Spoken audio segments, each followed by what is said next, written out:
Assalamualaikum warahmatullahi wabarakatuh. Alhamdulillah alladzi bi ni'matihi tatimmus shalihat. Segala puji bagi Allah Jalla Jalaluh yang karena nikmatnya kebaikan-kebaikan menjadi sempurna. Yang karena rahmatnya niat-niat baik hamba dapat terlaksana. Allahumma salli wa sallim وزد وبارك وأنعم على عبدك ورسولك حبيبنا وسيدنا محمد. Ya Allah, semoga salawatmu, semoga salam, berkah dan nikmatmu senantiasa kau curahkan untuk hamba kekasihmu, untuk Nabi kita baginda Nabi Muhammad sallallahu alaihi wasallam, dan untuk keluarga beliau, untuk istri-istri beliau, untuk putra-putri beliau dan cucu-cucu beliau, yang terutama untuk Hasan dan Husain dan anak keturunannya. Dan semoga salawat itu bersambung untuk para sahabat Nabi yang mereka dipilih oleh Allah untuk mendampingi Rasulullah sallallahu alaihi wasallam dalam menyampaikan risalah Allah, dalam menegakkan la ilaha illallah. Setelah wafatnya Rasul sallallahu alaihi wasallam, seluruh masyarakat dunia mengetahui. Masya Allah. Taib, ana harap memang dimatikan nih kipasnya, jazakallahu khair. Seluruh masyarakat dunia tahu bahwa yang melanjutkan perjuangan Rasul sallallahu alaihi wasallam setelah wafat beliau adalah Abu Bakar Siddiq. 2 tahun setengah Abu Bakar melanjutkan perjuangan Nabi, menumpas orang-orang murtad yang mereka keluar dari Islam karena dipikir Islam itu telah selesai dengan wafatnya Rasulullah sallallahu alaihi wasallam. Tidak. Islam adalah agama Allah yang dijaga, satu-satunya agama yang diridhai Allah Jalla Jalaluh. Abu Bakar melanjutkan. Setelah wafatnya Abu Bakar Siddiq, Umar bin Khattab melanjutkan tongkat estafet yang dibawa oleh Abu Bakar. Dan Umar melaksanakan tugasnya dengan begitu bijaksana. Islam sampai di tempat yang pada awalnya tidak ada Islam. Islam sampai di tempat di mana ada malam dan siang, di situ Islam nyampe. Palestina yang di bawah genggaman orang-orang Nasara pun mengenal Islam. Iran yang dahulunya disebut Khurasan, ya, negeri-negeri yang di sana pun mengenal Islam. Dan kerajaan Persia yang merupakan kekuatan adidaya yang ada pada waktu itu pun tunduk kepada Islam. Lalu setelah wafatnya Umar bin Khattab, dilanjutkan perjuangan itu oleh Utsman bin Affan radhiyallahu taala anhu.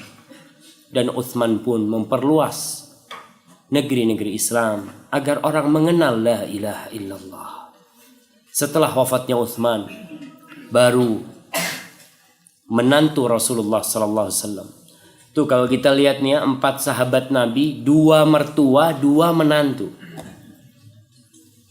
2 mertua. Abu Bakar dan Umar, mertuanya Rasulullah SAW. Utsman dan Ali, menantu Rasulullah SAW. Utsman menantu Nabi 2 kali. Karena Rasul SAW menikahkan Utsman dengan 2 putri Rasul SAW, setelah meninggal yang satu, baru dengan yang satunya. Dan Ali bin Abi Thalib menikahi putri tercinta Rasulullah sallallahu alaihi wasallam. Beliau menikahi sayyidatu nisa'i ahlil jannah. Ali menikahi wanita terbaik di surga setelah Maryam, Fatimah bintu Muhammadin sallallahu alaihi wasallam. Semoga Allah meridai para sahabat Nabi yang memang Allah telah ridho terhadap mereka. Amma ba'd. Ma'asyiral muslimin rahimakumullah. Tanggal berapa hari ini?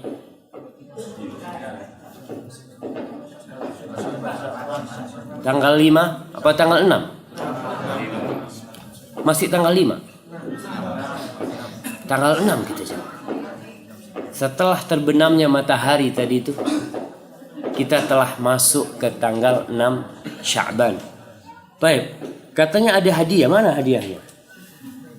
Apa keutamaan bulan Sya'ban? Anda kepingin tahu? Sebutkan 3 fadilah bulan Sya'ban. Kita ini di bulan Sya'ban. Dan kaum muslimin pun tahu mereka di bulan Sya'ban. Tapi apa sih fadilah bulan Sya'ban itu? Baik, fadal. 3 fadilah bulan Sya'ban. Tenang jemaah, ada hadiahnya jemaah, insyaallah. Jemaah, tafadhal. Ada yang mau berusaha? Bulan Sya'ban ini apa sih fadilahnya? Nggak ada fadilahnya. Seperti bulan-bulan yang lainnya.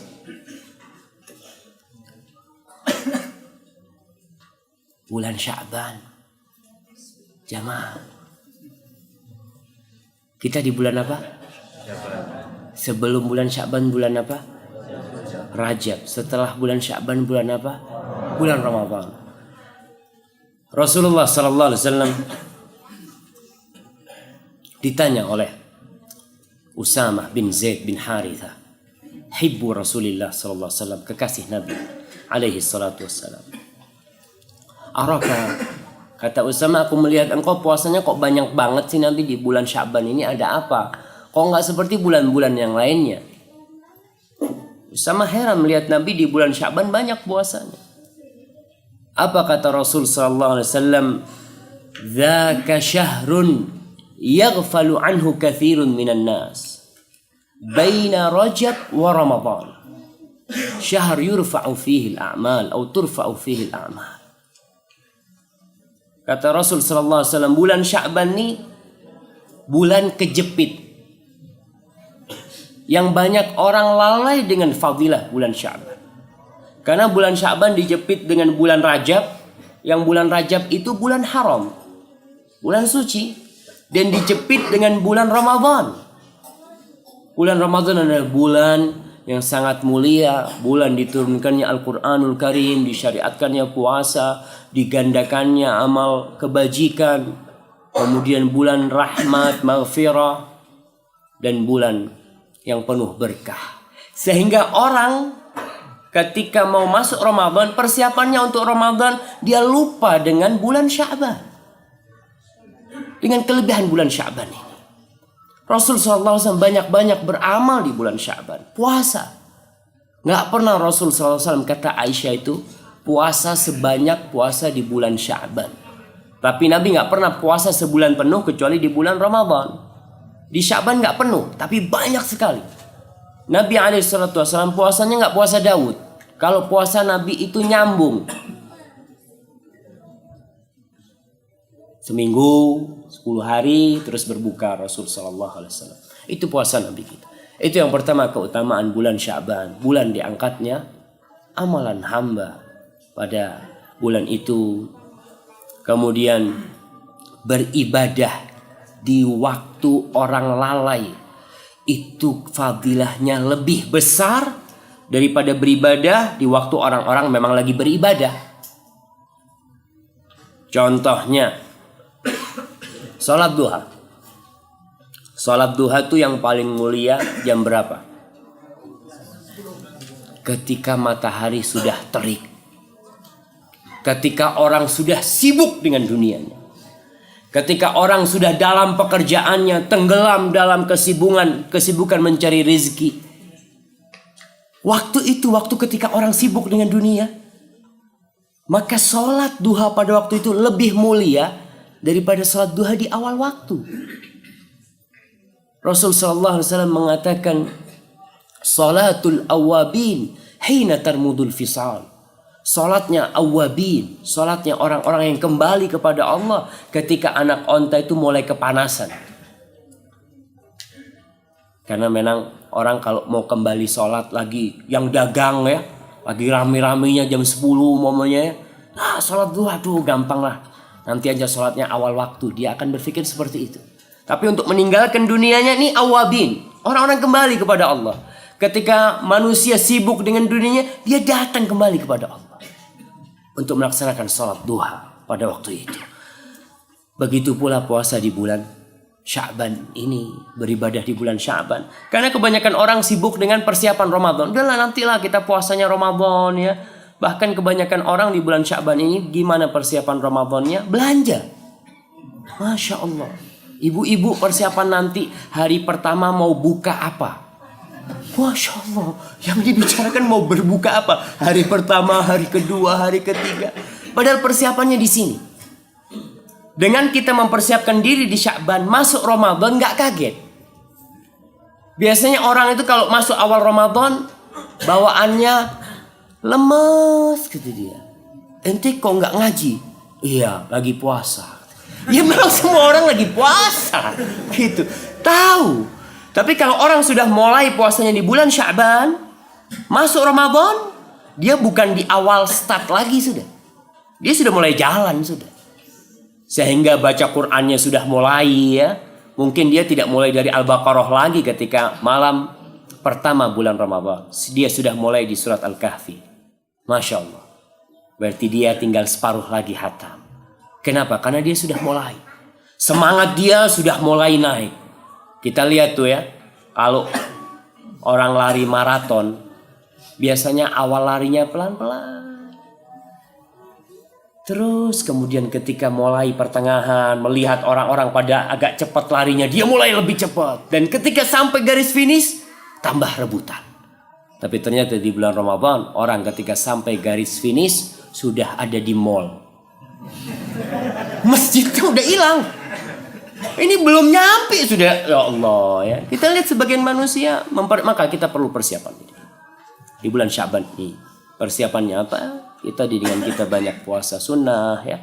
Banyak baca Al-Quranul Karim. Sholat malamnya ditambahin. Karena kita nanti ketemu sholat tarawih itu udah biasa. Karena kita di bulan Sya'ban untuk sudah mempersiapkan diri untuk hal itu. Baik, bukan itu yang akan kita kaji. Apa tema kita hari ini? Baiti jannati. Rumahku, surgaku. Siapa di sini yang rumahnya surganya? Kita mau berkunjung. Kalau ada yang rumahnya surganya, subhanallah. Susah sekarang cari rumah yang menjadi surga. Padahal orang ketika menikah tujuannya satu. Ingin meraih kebahagiaan. Ingin bahagia di rumah itu. Ingin mendapatkan anak-anak yang soleh dan soleha. Yang menjadi penyejuk pandangan mata. Dan itu doa orang-orang yang menikah. Allah mengatakan Rabbana hablana min azwajina wa dzurriyyatina qurrata a'yun. Ya Allah, berikanlah kepada kami, anugerahkanlah kepada kami anak-anak dan istri-istri yang membuat mata itu sejuk melihat mereka. Subhanallah. Tapi ternyata di akhir zaman ini, nggak tahu, kita di akhir zaman jemaah. Kayaknya sih ya udah deket lah, cuma kita nggak tahu tuh kiamat. Karena dulu diprediksi 2012 katanya orang-orang tuh, sampai sekarang nggak kiamat tuh. Nggak ada yang tahu kiamat tuh kecuali Allah Subhanahu Wa Taala. Tapi tanda-tandanya sudah nampak. Kita melihat rumah yang diharapkan menjadi surga ternyata menjadi neraka. Bukti rumah itu menjadi neraka. Anak-anak yang hidup di pinggiran jalan. Anak-anak yang narkoba. Anak-anak yang menjadi pezina. Wanita-wanita yang melacurkan dirinya. Coba tanyakan kemana orang tuanya? Kemana bapak dan ibunya? Emangnya mereka gak dilahirkan dari rahim? Tahu-tahu keluar ke pinggir jalan gitu? Enggak. Ada bapak ibunya tuh. Tapi kemana mereka? Jadi memperbaiki kondisi masyarakat itu pada hakikatnya dimulai dari rumah. Bukan dari pinggiran jalan. Bukan. Karena pinggiran jalan itu lanjutan dari rumah. Ketika baiti jannati, ketika rumahku jadi surgaku, yang keluar adalah orang-orang yang soleh. Tapi kalau ternyata rumahnya neraka, istri yang tidak taat kepada suaminya, suami yang zalim kepada istrinya, anak-anak yang durhaka kepada orang tuanya, maka cita-cita yang dirajut menguap, nggak ada lagi. Bagaimana negeri yang kita cintai ini akan menjadi negeri yang baldatun thayyibatun wa rabbun ghafur? Kalau tidak dimulai dari rumah kita nggak bakalan bisa. Rasul sallallahu alaihi wasallam memulai dakwahnya itu dari akar rumput, dari situ. Sehingga insya Allah yang namanya narkoba akan berkurang. Anak-anak tuh malam minggu, sekarang malam minggu ya. Nah, anak-anak muda gimana mereka kerjanya? Di pinggiran alun-alun biasanya. Saya kadang kala pulang dari luar kota karena naik kereta sampai Jember jam 2. Stasiunnya dekat sama alun-alun. Subhanallah. Tuh laki perempuan di pinggir jalan jam 2 malam. Rame, bukan satu orang. Bapaknya di mana? Gak tahu bapaknya ada di mana. Mungkin bapaknya di kafe. Ibunya di mana? Nggak tahu juga ibunya di mana. Yang ada individualisme. Kadangkala satu rumah nih, satu meja makan. Semuanya sama HP-nya. Ambil makan. Semuanya bapaknya gitu, ibunya gitu, anaknya di satu rumah. Tapi mereka semuanya tidak ada di rumah itu. Itu yang disebut keluarga al-hadirul ghaib. Iya, hadir tapi absen. Nggak ada di sana. Kadang-kala subhanallah, saya ingat dulu jemaah. Mungkin 7 tahun yang lalu, saya ingat naik mobil sama suami istri saya di depan. Terus suami istri di belakang sibuk sama HP-nya masing-masing. Nggak ada ngobrol gitu. Saya lihat, Masya Allah ya. Gini kehidupannya. Sampai istrinya ngomong, begitulah saat kadang-kala kita punya suami pulang kerja.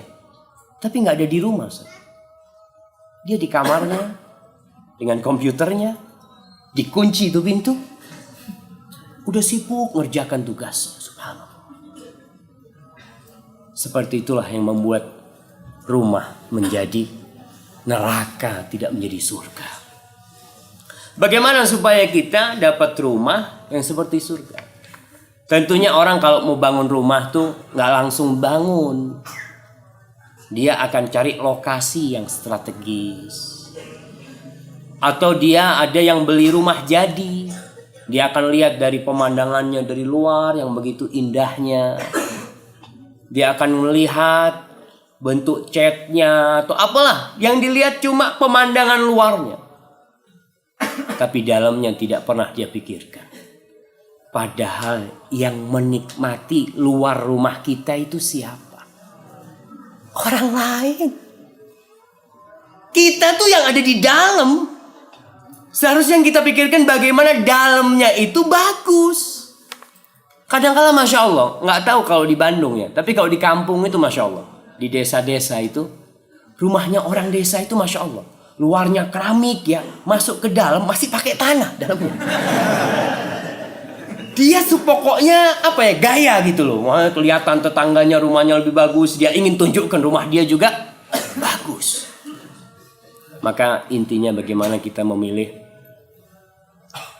pasangan hidup kita. Agar kita ketika memilih rumah itu lihat tetangganya. Kadang-kala rumahnya bagus, dalamnya bagus, tapi tetangganya nggak bagus, kita kepingin pindah.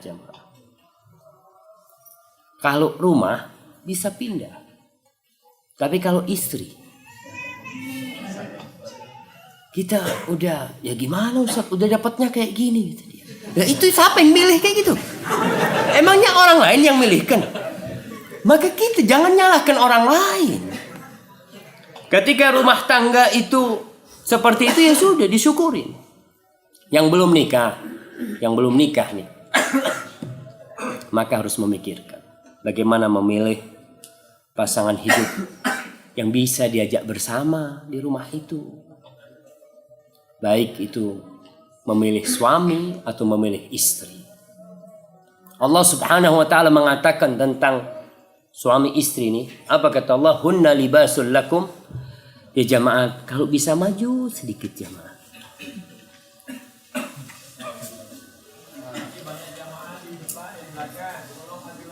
Masya Allah, Masya Allah.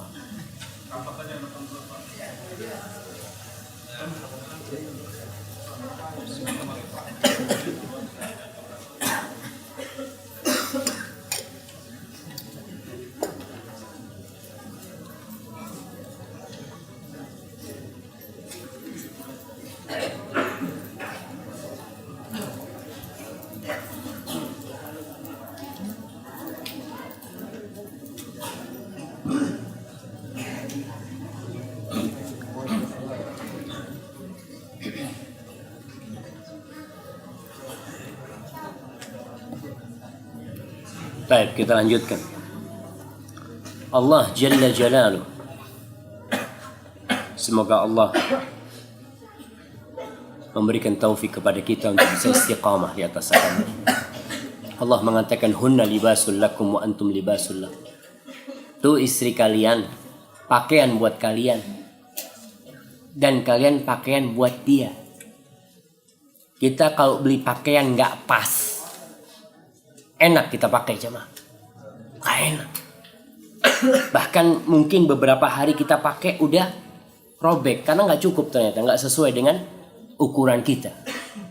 Atau kita bawa pulang ke rumah nggak cocok, kita balikin, ganti. Tapi kalau istri nggak bisa kita mau ganti. Suami, ternyata istri mengatakan nama bapaknya, Pak, kok kayaknya aku nggak cocok sama suamiku, Pak. Ya gimana, udah selesai nih. Walimah udah selesai, semua udah selesai katanya. Ya udah dijalanin, bismillah. Itu kadang-kadang seperti itu. Tapi yang belum menikah, ada beberapa kriteria agar kita bisa mendapatkan baiti jannati. Yang pertama, untuk memilih istri, kita bicara tentang bagaimana memilih istri dulu, baru nanti kita memilih suami.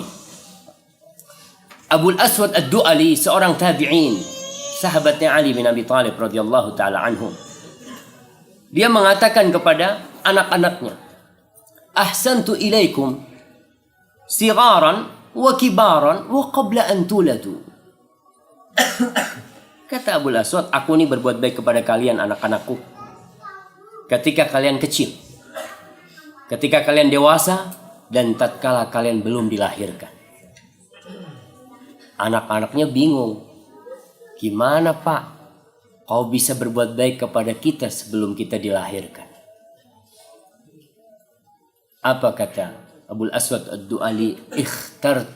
Ikhtartu lakum umman la tu'ayyaruna biha. Aku pilihkan buat kalian seorang ibu yang kalian tidak akan dicela dengannya. Subhanallah. Jadi kita harus hati-hati ketika memilih seorang istri. Jadi yang pertama, jangan memilih mahram. Nggak boleh kita. Walaupun bagaimanapun saudara susu kita, dia mahram kita. Bibi kita, kita tahulah mahram-mahram kita. Jangan memilih yang seperti itu, karena itu diharamkan. Allah mengatakan hurrimat alaikum ummahatukum. Allah haramkan bagi kalian ibu-ibu kalian. Itulah Islam. Beda dengan orang-orang yang jauh dari Islam. Mereka menikah seenak mereka. Na'udzubillahi min dzalik.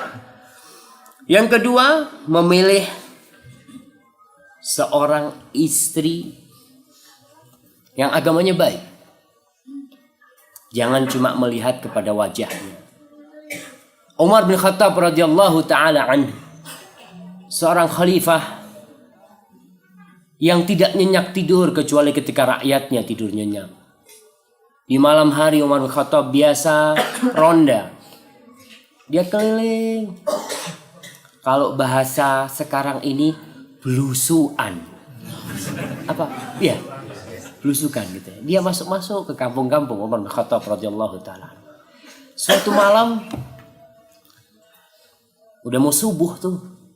Ada seorang ibu mengatakan kepada putrinya, umzuqi al-ma'a bil laban. Kata si ibu, campur tuh susunya sama air. Kata si anak, ya Ummah, wahai ibunda, apa kau nggak dengar perintah dari Amirul Mukminin Umar bin Khattab? Kalau nggak boleh nyampur susu sama air. Apa kata ibunya? Innaki bimaqamin au bimakanin la yaraqi Umar. Kau itu di tempat yang Umar nggak kelihatan. Umar nggak kelihatan sama kau. Umar itu dengar di luar jemaah. Subhanallah. Apa katanya si putri? Tapi itu hanya Umar ngeliat, wahai ibunda. Robnya Umar ngeliat. Subhanallah. Umar bin Khattab ngasih tanda itu rumah. Pulang dia. Besok paginya dia kumpulkan anak-anaknya. Siapa yang mau kawin nih? Dia tawarkan ke anak-anaknya. Kata Abdullah bin, aku sudah punya istri. Asim, kata dia. Kau berangkat ke rumah fulan, yang rumah ini kau berangkat. Kau pinang, tuh ada perempuan soleha di rumah itu. Belum kelihatan wajahnya bagaimana, rupanya bagaimana. Tapi Umar tahu nih wanita nih insya Allah bisa menjadikan rumah menjadi surga. Berangkat Asim, menikah. Cucu itu wanita. Siapa namanya? Umar bin Abdul Aziz. Itu wanita punya anak, kemudian anaknya dinikahi oleh Abdul Aziz, muncullah Umar bin Abdul Aziz. Dan Rasul sallallahu alaihi wasallam mengatakan tunkahul mar'a li arba'. Perempuan dinikahin karena 4. Kita tahu tuh semuanya. 5 liha karena hartanya. Ada orang-orang yang menikah, kenapa ente nikah sama fulan? Kata dia, gimana Ustaz? Ya anak ini sudah 30 tahun susah hidup Ustaz gitu kan. Tapi kayaknya kalau nikah sama yang kaya ini agak seneng dikit loh Ustaz. Tapi dia tuh janda. Nggak apa-apa Ustaz. Yang penting fulusnya banyak. Ada yang seperti itu, nggak masalah. Fadhal. Itu pilihan. Rasul mengatakan itu biasa terjadi dalam kehidupan. Orang menikah ada yang karena kekayaannya. Yang kedua, li jamali. Ada yang menikah karena kecantikan. Walaupun miskin ya, anaknya orang desa, mungkin anaknya penjual bubur.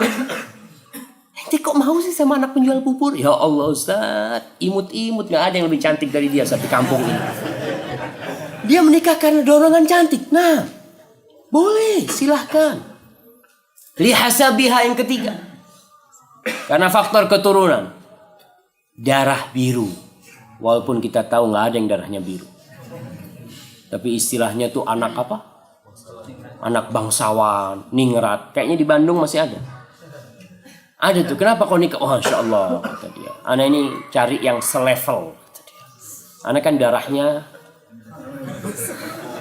biru kemerah-merahan gitu, mau cari yang sama loh Ustaz itu. Nggak masalah. Yang keempat, Nabi nyebutkan yang terakhir, Nabi sebutkan lidiniha. Perempuan itu dinikahin karena agamanya. Kadang kalau agama itu jadi standar terakhir. Ada orang mengatakan, agama tuh gampang, nanti kan bisa dididik. Kata dia, kalau kecantikan kan susah kalau udah. Ada yang seperti itu mamanya. Rasul mengingatkan, yang terakhir Nabi sebutkan lidin. Tapi Nabi SAW yang Allah menyebutnya bil mu'minina raufur rahim. Beliau itu terhadap orang-orang mukmin sangat pengasih dan sangat penyayang terhadap mereka. Nabi mengatakan fadfar bidzatid din taribat yadak.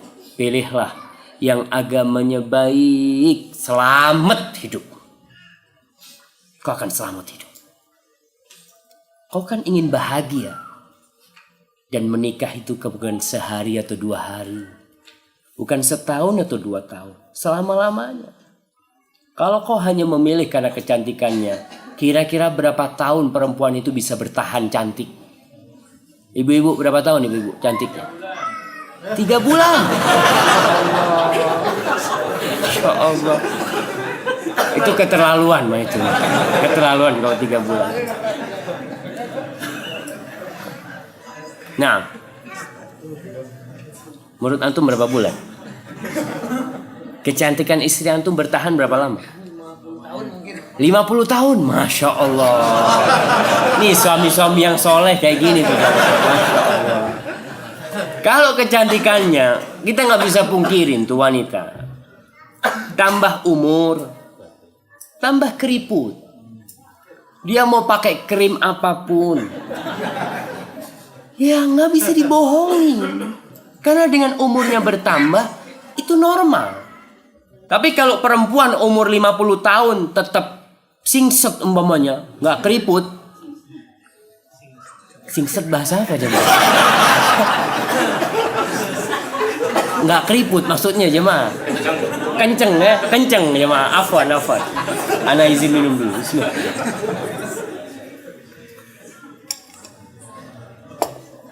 Alhamdulillah. Tetap kenceng. Kayaknya operasi plastik gitu. Karena wajar wanita itu semakin umur seperti itu. Karena kekayaannya, berapa banyak wanita yang bangkrut, habis kekayaannya. Kalau karena faktor keturunan, dapat apa sih dari sana? Tapi yang bisa ditambah itu agamanya. Nah, orang yang menikah dengan wanita karena agamanya, dia akan mendapatkan kecantikan istrinya terus bertambah. Ketika dilihat tuh anak-anaknya bisa baca Al-Quran, ditanya, Masya Allah, anakmu bisa baca Al-Quran? Nah, istriku yang ngajarin. Istriku yang ngajarin. Kok bisa ngaji? Waduh, aku gak bisa ngaji gitu kan. Itu istriku yang ngajarin. Tapi Masya Allah, dia akan istrinya. Kata dia, Masya Allah. Anaknya juara 1, kata dia. Masya Allah. Siapa yang akan dia lihat? Istrinya. Istriku. Kata dia, Masya Allah. Pulang lihat istrinya lagi baca Al-Quranul Karim, subhanallah. Tapi gimana antum kalau pulang istrinya lagi nongkrong di kafe? Na'udzubillah min dzalik. Dan orang yang menikah karena kecantikannya, nggak apa-apa, kita akan bicarakan. Juga memang yang ketiga nih, kita yang pertama apa jemaah? Tidak memilih mahram ya. Yang kedua memilih yang beragama baik. Karena itulah yang akan membuat kita aman ketika kita keluar rumah ya. Kita merasakan nggak gundah. Tapi kalau istri kita sering keluar, kita keluar kota, kita akan takut. Apalagi tetangganya suka godain. Dan istri kita, Masya Allah, cantik. Di situ seorang akan hidup dalam kegundahan. Pulang ke rumah, dia akan curiga sama istrinya macam-macam. Karena tahu agama istrinya tidak baik. Tapi kalau istrinya menjaga sholatnya, menjaga auratnya, Masya Allah. Ada seorang ustadz yang dia menikah dengan wanita yang udah pakai kerudung. Kerudungnya syar'i udah panjang. Ibunya gak setuju. Gak mau. Kata tuh ustadz tuh mu'alaf. Yang ngomong sama ibunya. Ibu, kata dia, gimana aku menikahin wanita yang tidak taat kepada Allah Subhanahu wa Ta'ala? Padahal Allah yang ngasih dia mata, Allah yang ngasih dia tangan, Allah yang ngasih dia segala-galanya. Dia gak nurut sama Allah. Gimana dia akan nurut sama anak, ibu? Aku gak ngasih apa-apa sama dia. Kalau sama Robnya dia gak taat yang memberikan segala-galanya, apalagi kepada suami yang hanya memberikan nafkah. Maka akhirnya ibunya sadar betul pernyataan anaknya. Menikahlah dia. Maka kita harus memikirkan, kalau istri kita gak taat sama Allah, apa bakal nurut sama kita? Belum tentu. Kemudian, menikah dengan wanita yang cantik dan elok dipandang. Nah, karena Rasul SAW ketika ada sahabat Ansor hendak menikah, mau nikah nih, Nabi ditanya sama Nabi, hal nadharta ilaiha? Apa kau sudah memandang itu perempuan? Belum, Nabi, kata dia. Unzur ilaiha. Lihat kepada dia. Karena itu akan membuat kita lebih, kata Rasul, lebih tenang di hati kita. Udah tahu dengan calon istri kita. Karena terjadi, nazar itu sunnah. Jadi dianjurkan kita untuk melihat calon istri kita. Supaya kita pas, nih istrimu seperti ini. Kau kalau memang senang, fadhol. Karena kalau dulu, Masya Allah jamaah, ketika orang masih menjaga putrinya, nggak ada yang bisa melihat putrinya kecuali orang yang datang ke rumah. Jadi kalau mau nador perempuan itu di mana? harus datang ke rumahnya atau sembunyi-sembunyi melihat dia. Kalau sekarang mau nador perempuan di mana? Di pinggir jalan tuh perempuan semua tuh. Udah beda yang seperti itu. Akhirnya nih sahabat ngelihat kepada dia, karena itu akan lebih sakinah di kehidupannya, nggak merasa tertipu. Kejadian di kota Ain, di Imarat sana, ada seorang lelaki, anak bangsawan, dia menikah dengan wanita tanpa melihat. Tapi dia dikasih tahu, istrimu itu seperti ini, seperti macam-macam. Ketika orang dikasih tahu hanya dengan omongan, dia akan merajut wajah itu wanita di dalam hayalannya. Seperti ini. Oh, selesai sudah, menikah. Malam pernikahan ketika berjumpa dengan istrinya, shock dia jemaah. Ternyata tidak seperti yang ada di benak dia. Dia belum melihat. Padahal bapaknya disebutkan itu sudah mengadakan pesta dan semuanya habis 2 juta dirham. Kira-kira 6 miliar. 2 minggu cerai. Nggak disentuh itu. Karena dia ngelihat udah langsung nggak pas buat dia gitu loh. Nggak disentuh itu wanita. Cerai. Subhanallah. Maka Rasul SAW menganjurkan untuk melihat dan cari yang enak dipandang memang. Rasul SAW mengatakan ketika ditanya tentang man khairun nisa, siapakah wanita yang paling baik wahai Rasul SAW, apa kata beliau? Allati idza nadharta ilaiha sarratka wa idza amartaha ata'atka wa idza ghibta anha hafizatka fi malika wa farjiha. Kata Nabi alaihi salatu wassalam, wanita yang paling baik adalah wanita yang apabila engkau memandang dia, engkau senang, gembira, bahagia melihat istrinya. Para ulama menafsirkan kegembiraan suami kepada istrinya ini karena satu dari 2 hal. Yang pertama karena memang si istri cantik, wajahnya cantik. Siapa yang tidak suka dengan melihat yang cantik jemaah? Subhanallah. Kita itu suka dengan keindahan. Dan Allah itu maha indah. Kita melihat ciptaan Allah aja udah senang yang indah-indah. Bagaimana kalau kelak kita memandang wajah Allah subhanahu wa ta'ala. Antum bisa bayangkan bagaimana Rasulullah sallallahu alaihi wasallam. Allahu akbar. Kita kembali kepada pembahasan itu. Allati idza nadarta ilaiha sarratka. Senang kau karena memang dia cantik. Yang kedua maknanya, si perempuan itu pandai mempercantik diri. Pandai mempercantik diri sehingga suaminya senang. Bisa jadi mungkin kulitnya putih gelap. Mungkin ya udah dia lahir memang kayak gitu, gelap. Subhanallah. Itu perempuan tapi jauh lebih mulia daripada yang cantik rupanya yang putih. Karena apa? Terkadang perempuan yang tahu kekurangan dirinya, dia pandai bersolek. Dia pandai mengambil hati suaminya.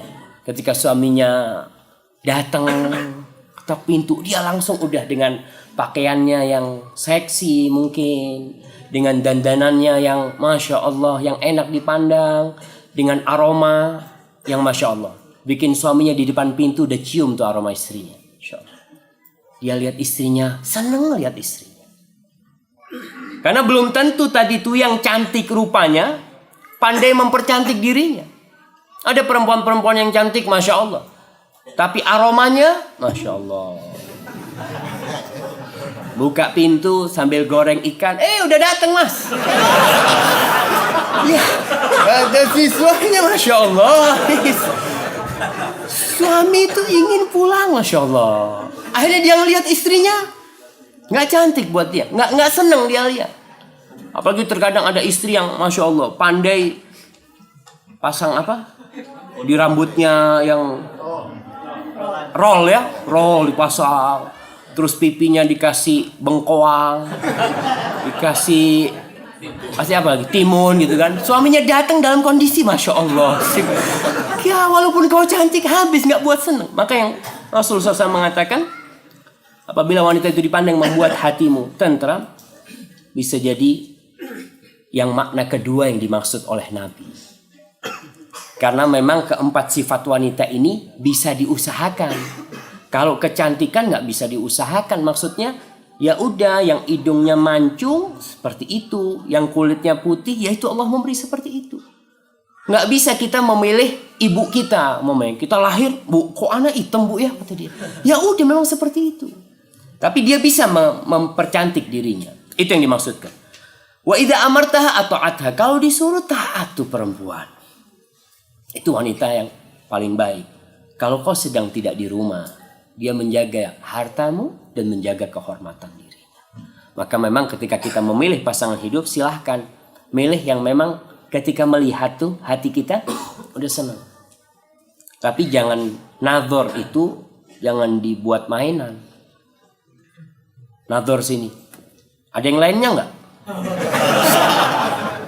Ada, kata dia. Anak mulia. Nazar. Kurang cocok. Ada yang lainnya nggak? Cari. Sampai anak punya teman, Masya Allah. Tuh nazar perempuan katanya sampai 70 kali. Kalau yang dia cocok, perempuannya nggak cocok sama dia. Kalau perempuannya cocok, dianya nggak cocok. Subhanallah. Maka hati-hati, kita nazar dengan niat. Jadi kalau memang punya niat untuk melihat, silahkan datang. Kalau ternyata belum punya niat menikah, sekedar mau main-main, anak coba-coba dulu lah. Mungkin kali ada yang cocok, jangan. Karena tuh anaknya orang, dihargai. Dan hati-hati, kalau sudah ngelihat anaknya orang, kasih jawaban. Jangan digantung. Karena sebagian yang ngelihat itu digantung tuh. Nggak dikasih jawaban. Keluarganya menunggu jawaban. Kadang-kadang, Ustaz, kalau nggak balik lagi kan berarti udah nggak jadi gitu kan. Kasih jawaban. SMS minta maaf, kok kayaknya hatinya kurang sreg, anak udah istikharah, udah minta sama Allah, kok kayaknya belum pas ya. Nggak apa-apa. Tapi jangan sakitin tuh keluarganya. Karena ada kelakuan orang-orang yang memang ya perlu diluruskan. Jadi kita nazar. Kemudian yang ke berapa? Keempat. Memilih wanita yang subur. Yang subur. Yang banyak anaknya. Karena ketika ada seorang sahabat meminta izin kepada Rasulullah SAW untuk menikahi seorang wanita cantik tapi nggak punya anak. Jadi sudah dinikahin beberapa orang, dia nggak punya anak gitu ya. Si sahabat izin. Rasul tidak mengizinkan dia. Tapi karena dia udah seneng, Rasul, aku ingin nikah dengan dia. Terakhir Nabi mengatakan kepada dia, tazawwajul waludal wadud fa inni mukathir bikumul umam yaumal qiyamah. Nikahilah wanita yang subur, kata Nabi, yang banyak anaknya dan yang pengasih, karena aku akan banyak-banyakan umat di hari kiamat itu. Subhanallah. Maka banyak anak itu dianjurkan, jemaah. Dan orang desa, Masya Allah, jemaah, hidupnya susah, nggak takut punya anak banyak. Orang kota banyak duitnya, takut punya anak banyak. Subhanallah. Rasul banyak-banyakan. Maka cari yang subur. Dari mana kita tahu perempuan itu subur? Ya Alhamdulillah dari keluarganya, dari keturunannya ya. Dengan harapan dia itu subur. Nikahi. Itu perintah Rasul SAW. Tazawwaju. Nikahilah wanita-wanita al-walud. Yang banyak anak. Ada yang bertanya, Ustaz, terus yang gak punya anak siapa yang nikahin dia? Ya akan ada orang yang menikahin dia. Harapan kita kan bagaimana rumah kita menjadi surga, baiti jannati. Biasanya kalau istri nggak punya anak, mulai keretakan itu terjadi. Ya. Suami yang marah-marah, yang menyalahkan istrinya, kau nggak bisa punya anak, ini itu. Kadang kalau nanti udah suaminya mau kawin lagi, akhirnya rumahnya nggak jadi surga. Tapi kan kita ingin rumah kita menjadi surga. Maka carilah yang subur. Karena memang siapapun.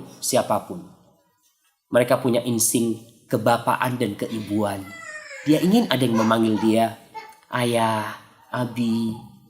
Dan ibu perempuan ingin ada yang memanggil dia ummi seperti itu. Kalau mamanya suaminya yang mandul, si istri pun juga akan merasa susah hidup dengan dia. Baik, kemudian yang kelima, al-wadud di hadis tadi Nabi menganjurkan yang pengasih. Kita kalau dapat istri yang kasar, nggak enak cuma. Nggak enak. Bahkan ada istri-istri yang mengatur suaminya. Masya Allah. Suaminya datang, bang sini duduk sini. Ada yang anak omongkan sama kau, duduk sini. Masya Allah, kita baru datang. Iya, kata dia duduk. Aduh. Jangan. Mana tuh ATM-nya mana? Sini. Masya Allah. Enggak jemaah, Rasul mengatakan al-wadud, yang pengasih ya. Gimana yang pengasih tuh? Kita tahu dari mana istri kita pengasih, apa enggak? Ngelihat dia, bagaimana hubungan dia dengan anak dan orang tuanya. Yang pengasih itu, kadang-kadang Masya Allah ada perempuan-perempuan, kalau ada anak kecil, Masya Allah sini, Salim, kata dia, sini siapa namanya? Oh ini nih pengasih. Tapi ada perempuan-perempuan yang kalau ada anak kecil, sana. Ada anak kecil disuruh sono. Wah ini sudah gak pengasih.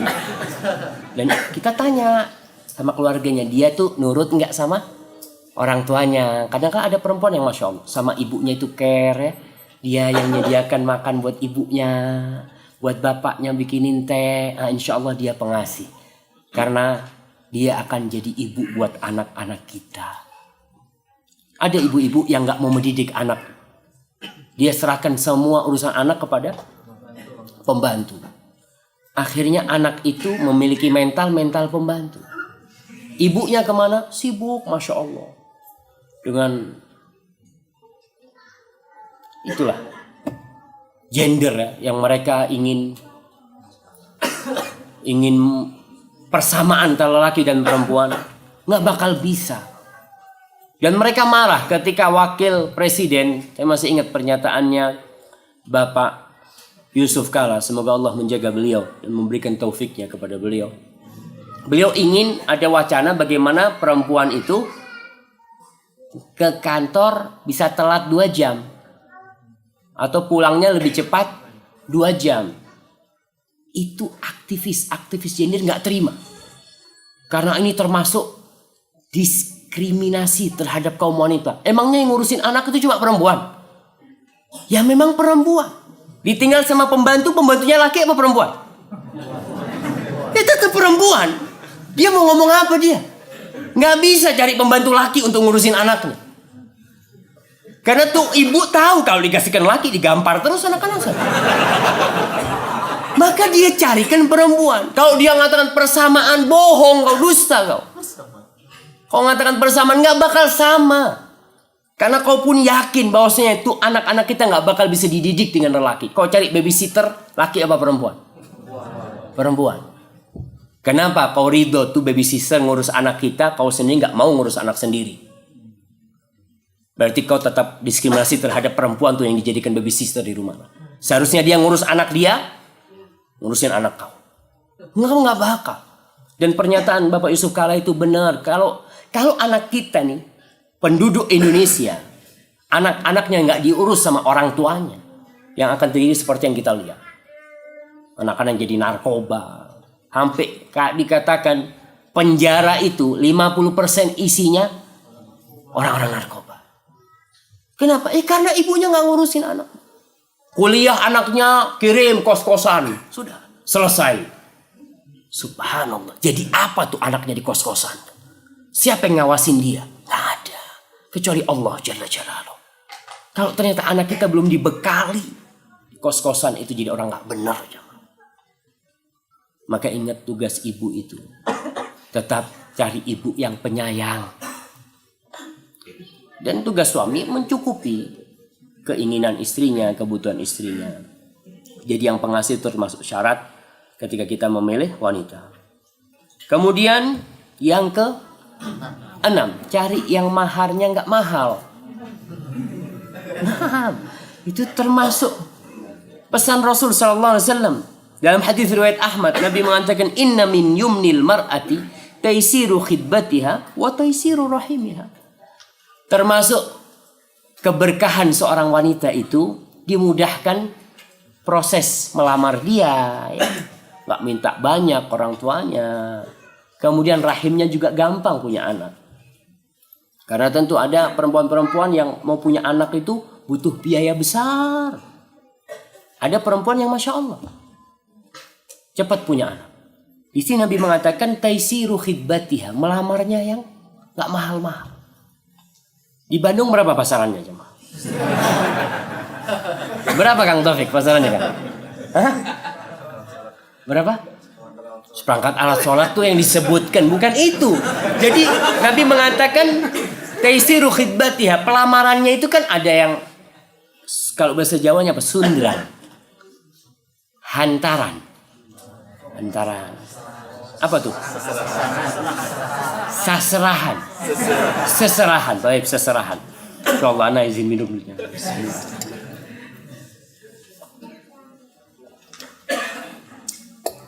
Baik tuh, seserahannya berapa tuh? Pasarannya di Bandung. Hah? Seperangkat alat sholat nggak diterima tuh. Kalau bapak seperangkat alat sholat tuh nggak diterima. Berapa jemaah? Dari Bandung, Pak? Berapa di sini? 10 gram emas? 15 gram. Ibu-ibu yang tahu tuh. Ibu-ibu berapa seserahannya? Apaan tuh saridona?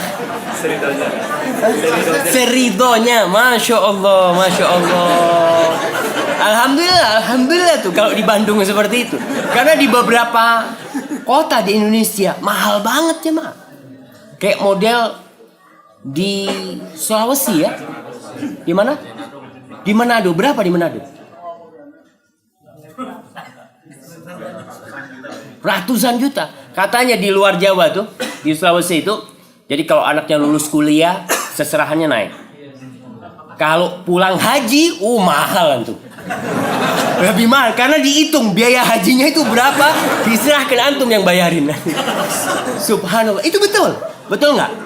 Anak katanya ya, wallahu a'lam bishawab. Minta maaf kalau mungkin ada orang Sulawesi yang anak salah ngomong, tapi yang anak dengar seperti itu. Bahkan ada teman-teman Sulawesi itu, ada teman dari Medina mau nikah sama orang Sulawesi. Kebetulan yang jadi apa istilahnya? Makelar, bukan makelar lah. Mak comblang. Yang jadi mak comblangnya ini teman dia di Madinah juga. Soalnya iparnya yang mau nikah. Ini udah ngerti agama nih. Akhirnya musyawarah tuh keluarganya. Iya kata dia, Ustaz, mintanya 2 ekor sapi kata dia. 2 ekor sapi katanya. Kata, udah nggak jadi, udah anak carikan di Jawa aja. Bismillah. Iya, 2 ekor sapi itu murah aja, Mak. Menurut mereka, berapa juta 2 ekor sapi aja, Mak? 30 juta kira-kira aja, Mak. Akhirnya dapat orang Jember dia. Masya Allah. Berapa di Jember? Insya Allah 1 juta dapat nanti. Nah, jemaah, Masya Allah. Ada di beberapa daerah tuh yang Masya Allah, dia ridho ya, perempuan-perempuannya. Maka cari yang maharnya nggak banyak. Yang mudah lah pernikahannya itu. Karena biasanya kalau sudah awalnya sudah rumit, udah minta banyak. Karena ada di Malang itu, ada orang kaya melamar, lamarannya itu, seserahannya itu 20 juta. Dikembalikan jemaah. Kata dia, ini gak cukup, kata dia. Buat nyewa gedungnya berapa? Buat nyewa sendoknya berapa? Gak jadi akhirnya. Sebenarnya bukan materi dia itu. Dia itu mengikuti tradisi kalau walimahnya itu harus wah gitu loh. Bukan diserahkan kepada perempuan, enggak. Habis buat pesta duit itu. Seserahannya itu kan untuk pesta sebenarnya. Maka cari yang mudah. Karena apalagi ada yang utang. Boleh enggak nikah utang jemaah? Boleh. Boleh antum bilang sama, boleh. Jadi antum kalau mau main nikah sama orang kaya ngomong, ana nggak punya duit sekarang, tapi ana bayar berapa maunya, minta seserahannya umpamanya minta 100 juta. Bismillah, gabil tuh, tapi utang. Boleh, nah nggak masalah. Itu kemudahan Islam. Karena memang ada orang-orang yang nggak mampu, Bismillah, utang dia dibayar nantinya, tapi wajib antum bayar. Dan nggak boleh tuh dikemplang, itu nggak boleh. Apa dikemplang ya? Hah? Jadi kalau punya utang nggak bayar tuh kemplang kan? Sileos. Iya, sileos. Ana nggak paham, tapi itu antum yang paham. Baik. Tapi nggak boleh, harus dan nggak boleh dimakan. Maharnya itu nggak boleh. Subhanallah. Kecuali kalau istrinya ridho. Kata dia, istrinya ngomong, bang udah bang, utangmu lunas lah. Kasihan aku sama kau. Namanya seperti itu, ya alhamdulillah. Kalau ridho. Tapi kalau nggak ridho, dosa kita. Kadang-kadang ada suami itu habis seserahan ya. Terus selesai dapat sebulan, dek bisa pinjam duitnya dek. Berapa bang? 10 juta. Tapi punya niat nggak mau bayar tuh dia. Dosa tuh. Karena dia pikir, lah kan istriku gampang. Nggak boleh jemaah. Urusan mahar tuh urusan yang Allah sebutkan di surat An-Nisa ya. Apa? Fa'in, subhanallah. Ayatnya gimana jemaah? Fakuluhu hani'an mari'ah. Fa'in tibna minkum nafsan fakuluhu hani'an mari'ah. Tuh kalau istri-istri kalian ridho maharnya dilunasin atau dia berikan, maka nggak masalah. Tapi carilah yang nggak mahal-mahal. Bismillah. Karena sebagian orang tadi dikatakan ada yang matre. Susah kita kalau sudah dari awalnya udah matre, maka akan berat buat suami untuk membangun baiti jannati, itu berat akhirnya. Karena yang dipikir oleh istrinya cuma duit seperti itu.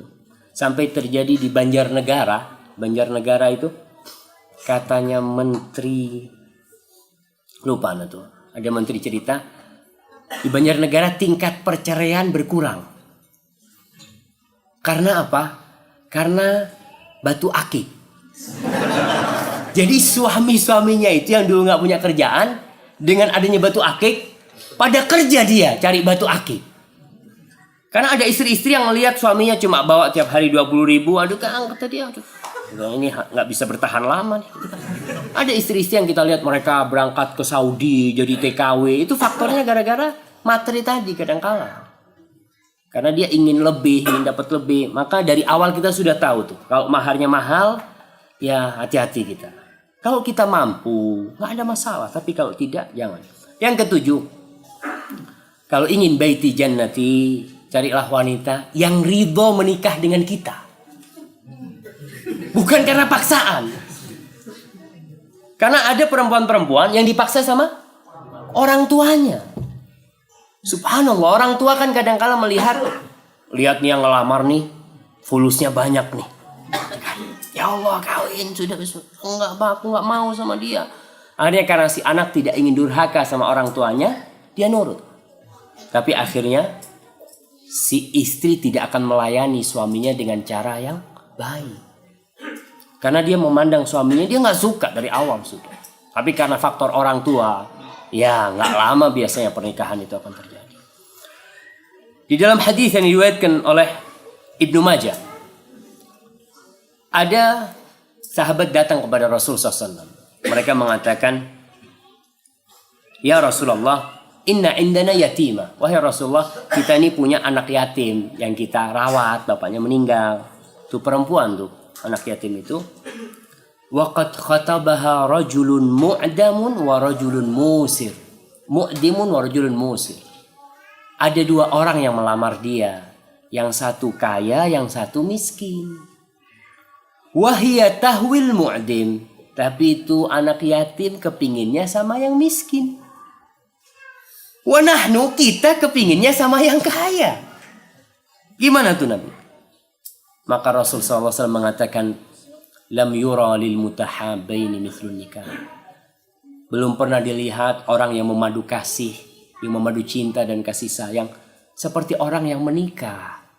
Jadi tujuan menikah kan memadu kasih. Kalau ternyata dari awalnya udah nggak ridho, udah nggak seneng, gimana nanti pernikahannya? Makanya dalam Islam itu nggak ada pacaran. Pacarannya kapan? Setelah menikah. Dan buktinya orang-orang yang menikah dengan pacaran cukup panjang biasanya malam pernikahan jadi malam penguburan cinta. Yang awalnya selalu sayang, cinta. Setelah dapat surat nikah, biasa-biasa aja. Karena dia sudah kau sudah jadi istriku, dan istrinya kau sudah jadi suamiku. Dulu yang kekurangannya ditutup-tutupin, sekarang dibuka semua sudah. Karena merasa sudah jadi miliknya. Tapi berbeda dengan mereka yang tidak pernah pacaran.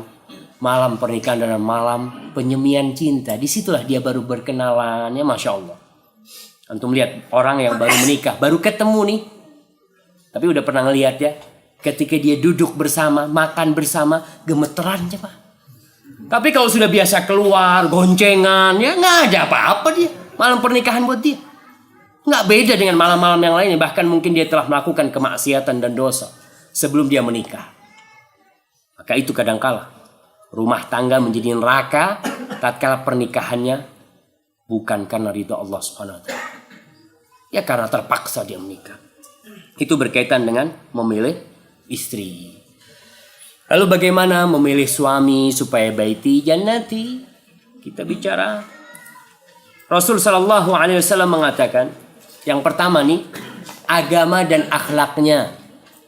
Itu kita nggak berhenti-berhenti mengingatkan. Karena masih banyak orang yang lupa dengan hadis Nabi ini. Walaupun orang sudah ngaji, tapi tetap yang dilihat bukan agama dan akhlaknya. Rasulullah sallallahu alaihi wasallam mengatakan, "Idza ja'akum man tardawna dinahu wa khuluquhu fa'ankihu wa illa takun fitnatun fil ardi wa fasadun 'arid." Bila datang kepada kalian seseorang lelaki yang meminang putri kalian, adik kalian, yang agama dan akhlaknya baik, kawinkan, kata Nabi. Nikahkan tuh dia. Syaratnya apa? Agama dan akhlak. Bukan cuma akhlak. Dan bukan cuma agama. Agamanya kadang-kala baik. Tapi akhlaknya buruk. Seharusnya agama dan akhlak itu berjalan bersama. Tapi ternyata tidak sedikit orang yang sholatnya rajin. Tapi kasar. Ngomongnya gak enak. Dan itu ada, kita melihat. Maka Nabi mensyaratkan dua, agama dan akhlak. Agamanya kita bisa tanya kepada siapa? Kepada imam masjid. Tanya, datang ke imam. Imam, kenal sama fulan, tetangga rumah sebelah. Oh iya, Masya Allah, dia katanya dia. Jumat aja ke masjidnya dia. Iya, jadi karena imamnya kan tiap hari tahu tuh sama yang sholat di belakangnya. Berapa soft di sini yang sholat? Kalau sholat wajib tuh? Baru satu soft, Masya Allah. Yang lainnya kemana? Jumatan doang, katanya seperti itu.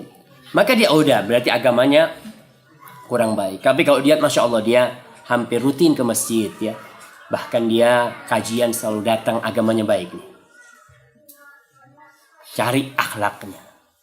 Di mana cari akhlaknya? Di tempat kerjanya. Di tempat sekolahnya, di teman-temannya. Tanya di sana sama teman kerjanya. Gimana fulan? Fulan Masya Allah. Ana sudah kenal dia 3 tahun. Dan sejak 3 tahun yang lalu dia punya utang sama Ana gak bayar-bayar. Ya gitu. Oh ini akhlaknya ketahuan nih sudah. Ada orang yang seperti itu. Kita tahu kalau agamanya baik. Tapi kadang urusan duit tuh susah. Ada orang. Kemudian terkadang ngomong fulan Masya Allah. Setiap kali kita rumah makan dia selalu yang mentraktir. Iya selalu yang mentraktir kita. Masya Allah. Dan dia sering ngundang kita. Dan kalau anak butuh duit sama dia selalu meminjemin. Ini akhlak orang ini. Ngomongnya dijaga. Menghormati atasan. Sayang sama anak bawahan. Masya Allah. Ini udah ketahuan akhlaknya baik. Karena gak mesti tadi kita katakan. Akhlak dan agama ini berjalan bersama. Padahal seharusnya berjalan bersama. Ada orang yang akhlaknya baik. Masya Allah fulan. Paling baik di kantor ini. Dia orangnya murah senyum, ya, menghormati orang lain, nggak pernah nyakitin orang lain. Sayang dia nggak sholat. Ada yang seperti itu. Nabi nggak boleh. Nabi mengatakan dua, agama dan akhlaknya. Ankihu, kawinkan anak kalian. Kalau tidak, akan terjadi kerusakan dan kekacauan di muka bumi ini. Dan itu yang terjadi sekarang. Kekacauan dan kerusakan di muka bumi ini karena orang-orang yang soleh ditolak. Orang-orang yang soleh itu. Orang menikahkan putrinya karena harta suaminya umpamanya. Dilihat karena dia, wah Masya Allah kedudukannya tinggi.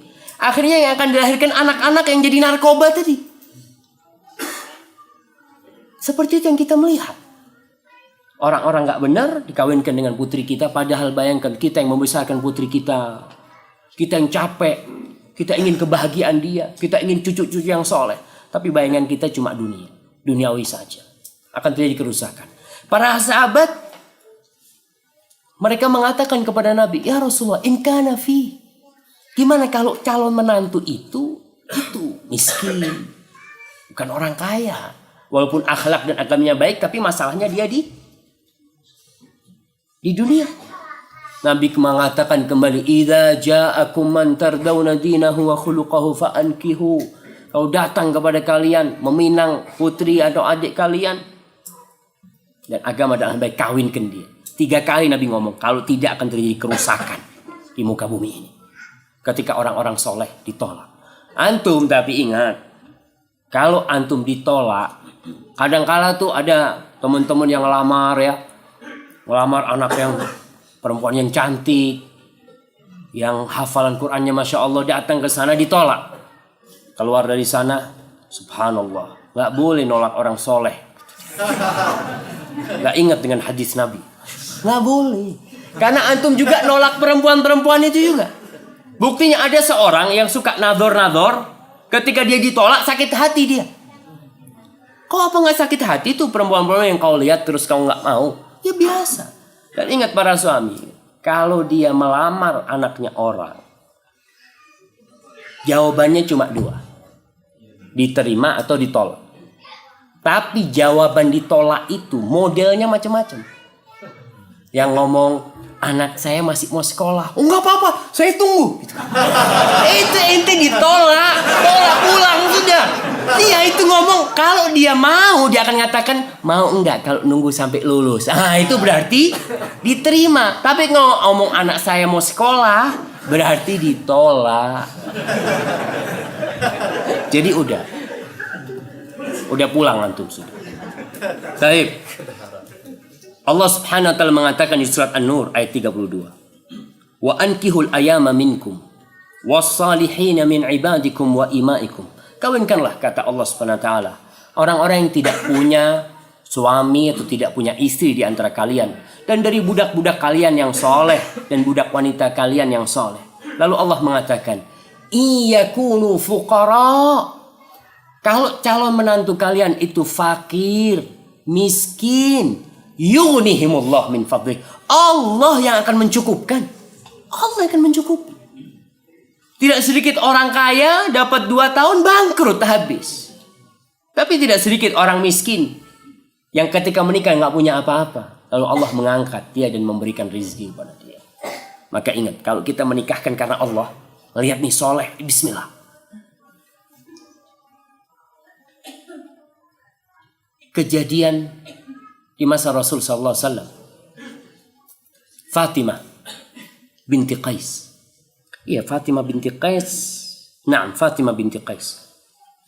Baik, yang kedua, kita sebelum masuk ke hadis Fatimah, yang kedua, carilah suami yang bisa memberikan nafkah. Tidak harus kaya, tapi bisa memberikan nafkah.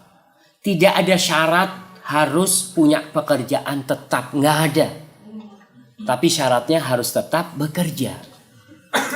Jadi nggak harus pekerjaan tetap, tapi dia tetap bekerja. Orang itu mau bekerja. Kita ngeliat calon menantu kita, kalau males-malesan ya susah kita. Kita cari lihat yang semangat, dia mau bekerja. Karena Fatimah binti Qais, ketika dia jadi janda, Rasulullah SAW mengatakan, Fatimah, kalau kau selesai sudah masa iddahmu, kau kasih tahu aku. Akhirnya Fatimah binti Qais datang kepada Rasulullah SAW. Di sini kita berusaha untuk bermusyawarah dengan orang-orang soleh ketika mau menikahkan putri kita, agar kita tidak matri, ya ma. Supaya kita tahu dengan kebaikan anak kita. Anak kita ini akan kita berikan kepada orang.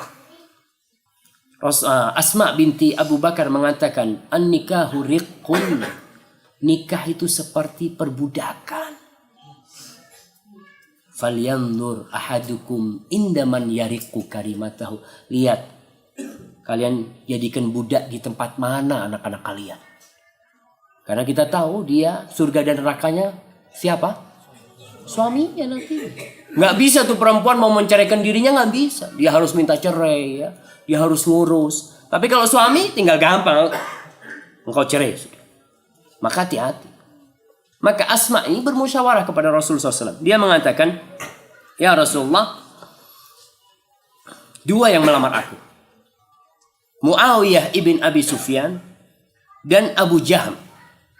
2 orang nih ngelamar aku. Aku milih yang mana? Kata Rasul SAW, amma Abu Jaham, fala yadha'u asahu an atiqihi. Adapun Abu Jaham tuh hampir nggak pernah meletakkan tongkatnya dari pundaknya. 2 maknanya. Bisa jadi dia itu suka mukul perempuan, bisa jadi dia suka safar. Kan 2 orang dulu kalau mau perjalanan mesti tongkat sama bekalnya di belakangnya. Seperti itu. Kinayah tentang 2 hal itu. Adapun Muawiyah, fasa'lukun la mala lahu. Muawiyah ini miskin, nggak punya apa-apa. Berarti kan Nabi memberi kau cari orang yang mampu memberikan nafkah seperti itu. Kemudian Nabi mengatakan, inkihi Usamah bin Zaid. Kawinlah dengan Usamah bin Zaid. Usamah bin Zaid ini jemaah dikatakan kulitnya hitam, terus hidungnya tidak mancung. Tapi dia adalah hibbu Rasulullah SAW. Ibnu hibbi Rasulullah SAW. Dia adalah kekasih Nabi, anak kekasih Nabi. Bapaknya dia siapa? Zaid bin Haritha yang pernah jadi anak angkat Nabi, yang dulunya disebut Zaid bin Muhammad awalnya, sebelum kemudian dilarang pengangkatan anak itu. Nabi mengatakan inkihi Usamah. Fakarihtu, katanya Fatimah, aku benci, aku nggak suka mau sama. Dia mau satu di antara 2 orang tadi. Kemudian Nabi mengatakan, "Tsumma qal inkihi Usamah, nikahilah Usamah." Fanakahtuhu. Lalu aku menikahin Usamah. Faja'alallahu fihi khairan. Allah menjadikan kebaikan di dalam Usamah dan pernikahan itu. Waghtabattu bihi, dan aku hidup berbahagia dengan Usamah. Tuh baiti jannati tadi. Maka jangan cuma melihat kepada hartanya, tapi kalau ada nasihat dari orang, ikuti. Kemudian yang ketiga, masalah umur. Memang kalau kita melihat, kalau orang itu sudah akhlaknya mulia dan agamanya bagus, udah insya Allah masalah umur nggak jadi masalah. Tapi sekarang kita ngelihat banyak orang-orang umur 60 tahun kawin sama 17 tahun. Secara hukum nggak masalah. Tapi kan kita ingin baiti jannati tadi. Takut itu orang yang nikahin putri kita nggak bisa ngimbangin. Ini masih anak-anak. Kadang-kala kan dia maunya dilayanin terus ya, karena sudah biasa dilayanin. Mungkin dia duda. Bermasalah dengan anak kita nantinya. Dia merasa tidak dilayani. Yang kau kawin masih kecil. Rasul SAW menikahin Aisyah. Aisyah masih kecil, tapi beliau mengerti dengan Aisyah. Aisyah itu masih main boneka jemaah. Dan Nabi Aisyah tuh main sama teman-temannya yang kecil-kecil. Dan kalau ada Nabi, teman-temannya pada sembunyi ya. Nanti Nabi datang digiring temannya supaya main lagi sama Aisyah. Masya Allah. Tapi kalau orang itu cuma sekedar nafsu menikahin, tidak bisa merawat anak kita, hati-hati. Karena jadi neraka buat anak kita nantinya rumah tangga itu. Baik, udah selesai nih. Masalah bagaimana memilih. Proses pernikahan itu juga mempengaruhi baiti jannati. Tadi kalau proses pernikahannya yang sesuai dengan syar'i, diridhoin Allah Subhanahu wa taala. Ada orang menikah, awal prosesnya sudah dimurkai Allah Subhanahu wa taala. Allah udah enggak ridho sama mereka.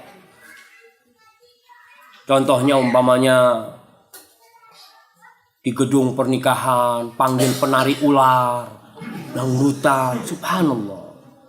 Oh, itu minta ridho Allah. Tapi Allah murka dengan yang seperti itu. Yang diundang cuma orang-orang kaya. Rasulullah SAW mengatakan syarrut ta'am ta'amul walimah yud'a ilaiha man ya'baha wa yumna'uha man ya'tiha. Sejelek-jeleknya makanan adalah makanan walimah. Kenapa? Yang diundang orang-orang kaya.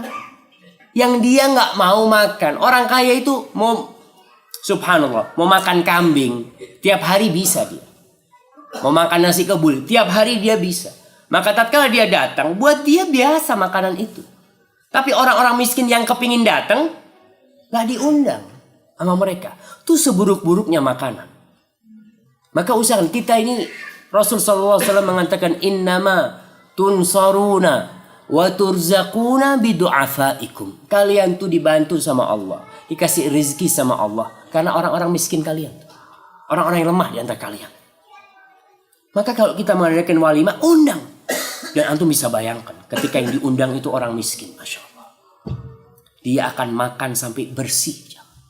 Tapi kalau orang kaya, makan sedikit, taruh di bawah pipi, selesai. Dan tapi kalau orang miskin, setelah dia makan bersih, dia akan tanya sama tuan rumah, ditaruh di mana? Dia akan bertanya, saya mau cuci nggak apa-apa. Karena dia merasa seneng, makasih anak dikasih makan seperti itu. Ini yang seharusnya kita undang agar pernikahan itu berkah. Allah seneng sama kita. Allah seneng sama mempelai wanita dan mempelai laki nih. Karena ternyata dia memberi makan fakir miskin dalam pernikahan dia. Nggak apa-apa, undang orang kaya, undang orang kaya. Nggak masalah. Tapi yang miskin jangan tidak diundang.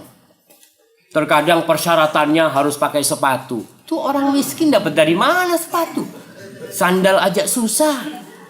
Maka tolong. Dan saya masih ingat dengan cerita seorang yang dia punya rezeki, dia itu bikin makanan. Kalau nggak salah dia bikin nasi biryani, nah, ayam tuh. Dia bikin berapa piring besar tuh. Tukang-tukang becak dia panggil. Kata dia, Ustaz, Masya Allah, seminggu jadi bahan cerita tukang becak. Masya Allah, ketika ada teman baru, oh ente tahu anak pernah diundang sama fulan. Karena dia merasa, ya Allah, belum pernah dia makan seperti itu. Maka tolonglah kita ini. Nanti kalau ngadakan walimah yang diridhoin Allah Subhanahu wa ta'ala. Jangan sampai Allah sudah murka dengan awal walimah itu. Baik. Setelah selesai pernikahan, anak sampai jam berapa jam? Jam 9 ya. Bismillah. Iya.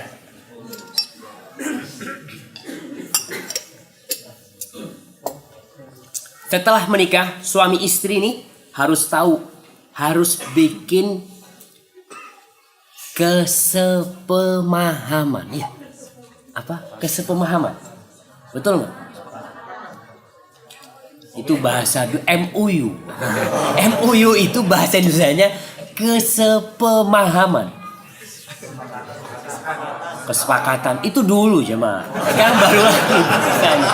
Itu maksudnya kalau bahasa Arabnya itu at-tafahum.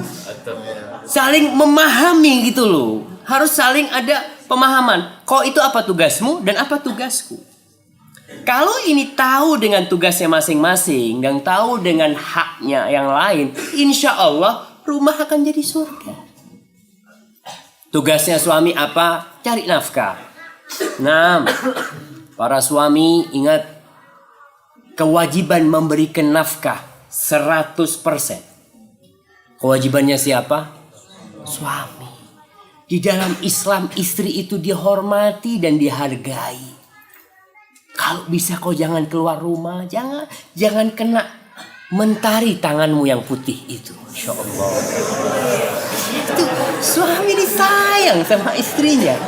Allah Subhanahu wa ta'ala mengatakan, Ar-rijalu qawwamuna 'alan nisa.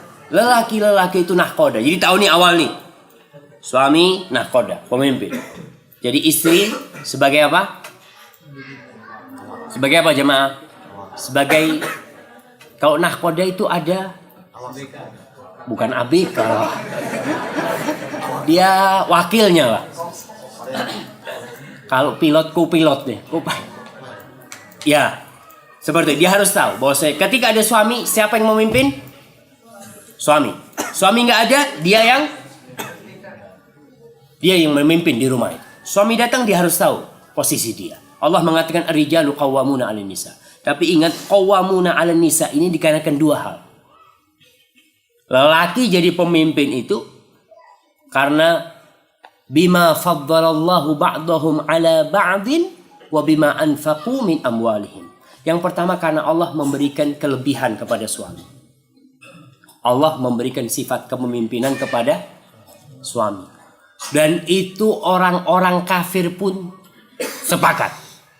Kalau lelaki diciptakan itu memiliki sifat kepemimpinan yang lebih daripada perempuan. Perempuan itu dikasih kelebihan di perasaannya. Perasaan perempuan halus. Dan kita lihat bagaimana perempuan itu bisa mengandung anak kita 9 bulan. Padahal dia lemah. Bagaimana dia bisa menyusuin anak kita 2 tahun. Padahal dia itu lemah. Bagaimana dia bisa menggendong anak kita bertahun-tahun dia gendong tuh. Bapaknya gak mau tahu. Malam-malam anaknya nangis. Bapaknya bangun. Wah, yang dibangunin istrinya. Tuh anaknya nangis tuh. Dan dia bisa. Karena dia punya perasaan cinta. Dia menggendong, menyusui anaknya dengan cinta dan kasih sayang. Kepemimpinan suami Allah kasihkan. Hak cerai ada di tangan suami. Karena suami akalnya lebih panjang. Dia gak gampang menceraikan. Beda sama perempuan karena perasaannya itu. Dan itu kelebihan wanita. Karena perasaannya itu suaminya kadang-kala salah ngomong. Kalau hak cerai ada di perempuan, insya Allah nih gak ada yang punya istri nih kita. Karena kadang-kadang kita salah ngomong sama istri kita gitu ya. Udah wajahnya cemberut ya. Tasnya udah dibuka. Udah dimasukin tuh bajunya tuh. Dia udah kepingin pulang aja. Perempuan tuh kadang-kadang. Kalau dia punya hak cerai dia ngomong, suami, kau sudah aku ceraikan. Kalau gitu suami kan dia baru di pulang rumah diceraikan sama istrinya. Nggak lucu jamaah. Nggak lucu yang seperti itu. Makanya hak itu diberikan kepada suami. Karena itu Allah memberikan kelebihan kepada suami. Allah perintahkan untuk berfikir sebelum menceraikan. Bahkan Allah mengatakan, wa ashiruhunna bil ma'ruf. Gauli istri-istri kalian dengan cara yang baik. Fa in karihtumuhun. Kalau kalian benci dengan istri kalian, benci nih dengan istri kalian, Allah tidak nyuruh menceraikan. Nah, Allah mengatakan fa'asa an takrahu syai'an wa yaj'alallahu fihi khairan katsira. Allah nyuruh kita berhusnudzon kepada Allah. Bisa jadi yang kalian benci itu Allah menjadikan banyak kebaikan di sana. Bisa jadi. Suami nggak boleh semena-mena menceraikan istrinya. Kemudian itu yang pertama, karena kelebihan yang diberikan oleh Allah kepada para suami. Yang kedua, wabima anfaqu min amwalihim, karena mereka memberikan nafkah. Biasanya kalau yang ngasih nafkah itu istri akan pincang. Rumah tadi nggak jadi baiti jannati. Anda masih ingat Syekh ketika ada seorang pemuda ngomong dia ribut terus di rumahnya sama istrinya ya. Wah, pernah akur sama istrinya.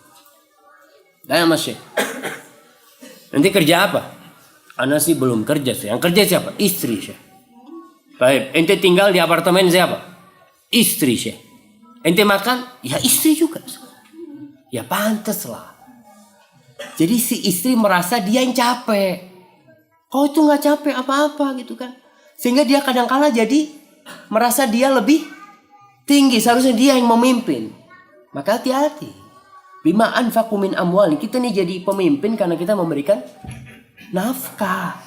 Maka kita harus cari nafkah. Berapa kita kasih nafkah? Semampu kita. Kita harus semangat karena itu tanggung jawab seorang suami ketika memberikan nafkah kepada istrinya. Kemudian bagi istri, ketahuilah bahwasanya suamimu tuh manusia biasa, banyak kesalahan. Tapi istri harus taat kepada suami.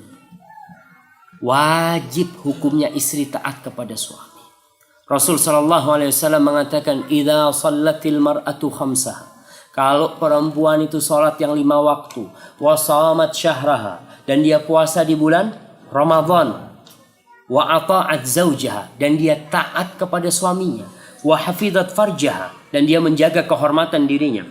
Qila laha udkhulil jannah min ayyi abwabil jannati syi'ti. Akan dikatakan kepada dia, silahkan masuk surga dari pintu mana aja kamu. Karena sholat 5 waktu buat perempuan itu berat.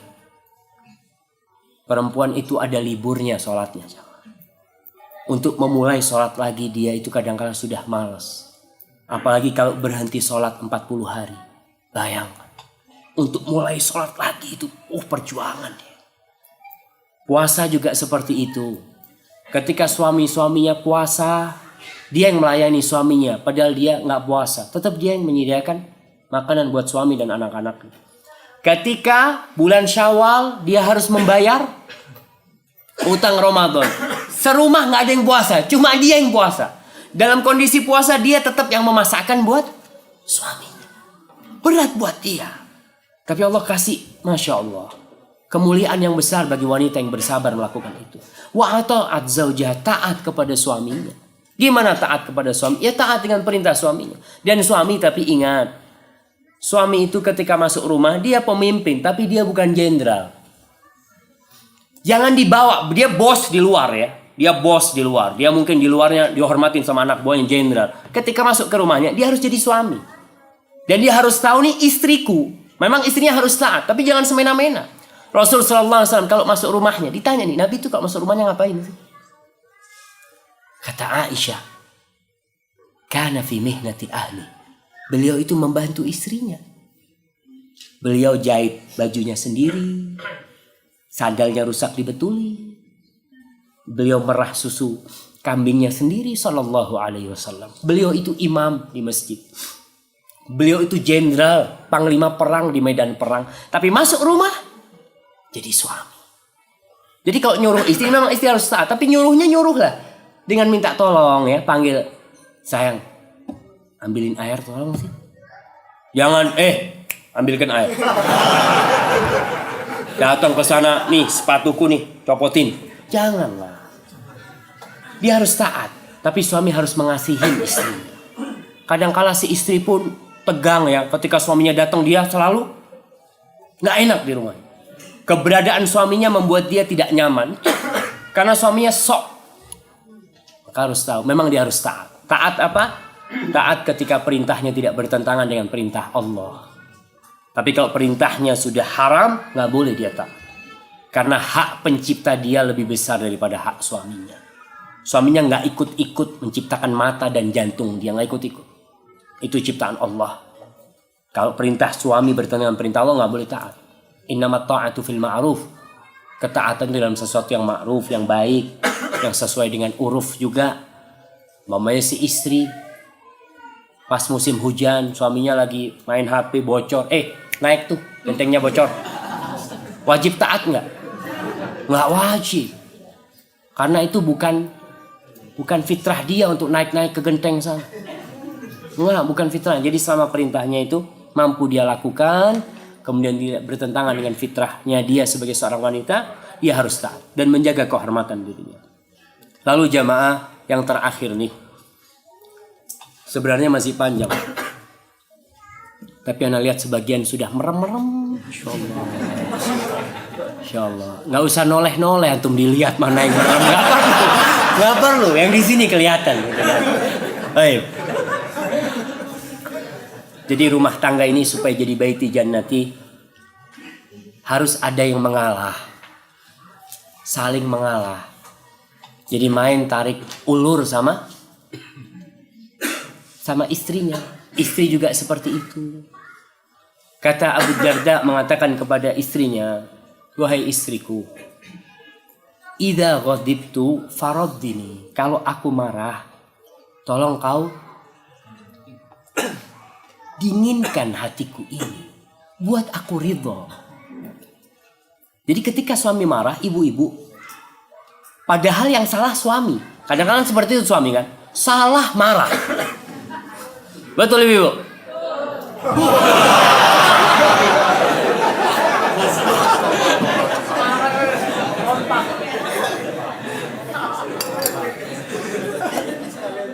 Nah, tapi itu suaminya. Ya mau gimana? Ketika suaminya marah dan dia yang salah, bilang, diam ibu, dengerin. Ya, aku minta maaf kalau aku yang salah, aku minta maaf gitu kan. Selesai. Itu suami akan dingin ya. Ombak itu tidak akan naik terus. Api itu pun tidak akan berkobar terus. Dia akan surut kemudian mati. Tapi kalau ketika api itu berkobar, kita siramin bensin, kebakaran rumah kita. Kalau suami kita marah, kita ngatakan, ibu-ibu, kau itu sudah salah, marah-marah sama aku, kata dia. Oh, udah ribut tuh. Piring bisa terbang. Nah, tapi Faradin, kata Abu Darda, kalau aku marah, kau tolong cari keriduanku. Gimana lah minta maaf kepadaku atau gimana. Dan itu yang terjadi di rumah tangga Rasulullah SAW. Wa idza ghadibti, kalau kau yang sedang marah, kalau engkau sedang marah, aku akan mencari bagaimana engkau jadi ridha kepadaku. Dan itu yang terjadi di rumah tangga Rasulullah SAW. Rumah tangga Nabi itu rumah tangga yang harmonis. Tapi tetap yang namanya masalah di rumah tangga itu, orang kalau dempetan jamaah akan bergesekan. Biasa itu gesekan, kesenggol itu biasa. Karena kita di rumah bareng. Pernah di rumah Nabi, Aisyah tuh lagi marah-marah, lagi ngangkat suaranya di atas suara Nabi. Bapaknya Aisyah, Abu Bakar, sedengar dari luar rumah. Minta izin dia masuk. Datang. Mau dikasih pelajaran tuh anaknya. Atarfa'ina sautaki ala Rasulillah alaihi salatu wassalam. Berani-beraninya kau ngangkat suaramu di atas suara Rasul sallallahu alaihi wasallam. Ketika datang nyamperin Aisyah sama Nabi itu ditutupin. Aisyah di belakangnya dihalang-halangin supaya bapaknya ini nggak bisa deketin Aisyah. Akhirnya karena nggak bisa menjamah Aisyah, Abu Bakar pulang dengan perasaan marah. Abu Bakar keluar. Setelah selesai nih, Abu Bakar keluar. Rasul ngomong, Aisyah masih marah nih. Kata Rasul, kau nggak ngeliat tadi tuh? Aku bela-belain engkau. Kau nggak lihat aku bela-belain engkau tuh? Seperti itu. Selesai sudah. Jadi jangan kalau istri marah, kau itu nggak punya hak marah kepadaku. Dia itu perasaan sebentar ya. Insya Allah kalau kita pandai menyikapi hal itu, rumah tangga ini akan terus berjalan. Akan menjadi baiti jannati. Wallahu a'lam bishawab. Mungkin itu yang bisa Anda sampaikan. Kalau benar yang Anda sampaikan itu dari Allah. Tapi kalau ada yang salah dan Anda yakin banyak kesalahan di situ itu dari diri Anda sendiri, Allah dan Rasulnya terbebaskan dari kesalahan itu. Baik, kalau mungkin ada pertanyaan, 3 pertanyaan jamaah. Fadhal.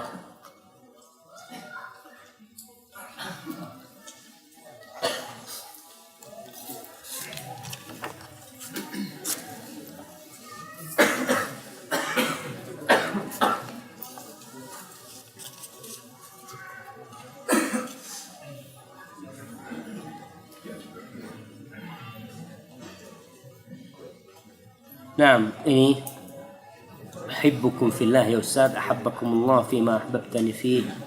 Ustaz, ana baru saja menikah, mohon doanya. Barakallahu laka wa baraka alaika wa jama'a bainakuma fi khair. Pertanyaannya, ana pernah hendak sholat di belakang istri yang sedang tidur. Istri pun memberitahu semoga Allah memupuk cintanya terhadap ilmu dan suami. Amin. Bahwa tidak boleh sholat di belakang orang tidur. Ustaz, benarkah kita tidak boleh sholat di belakang orang tidur? Jazakallahu khairan. Nggak tahu. Tapi yang ana tahu, Rasul sallallahu alaihi wasallam sholat di belakang Aisyah sedang tidur. Aisyah itu subhanallah alaihi salatu wassalam, manusia yang paling mulia di sisi Allah. Manusia yang paling indah yang pernah ada di muka bumi ini. Orang yang paling baik, yang paling pengasih. Rumahnya itu kecil jamaah. Beliau mau sholat itu nggak bisa. Karena ada kakinya Aisyah. Jadi Nabi kalau pas mau sujud, Aisyah itu dicolek sama Nabi. Ketika dicolek sama Nabi, kakinya ditarik. Akhirnya Nabi bisa sujud. Nanti Nabi berdiri lagi, Aisyah selonjor lagi. Subhanallah. Kecil rumah Rasul SAW. Karena dunia ini memang nggak ada artinya. Semoga kita menjadi hamba-hamba Allah yang ridha dengan yang sedikit. Baik. Itu Anda nggak tahu kalau memang ada larangannya. Wallahu a'lam bishawab.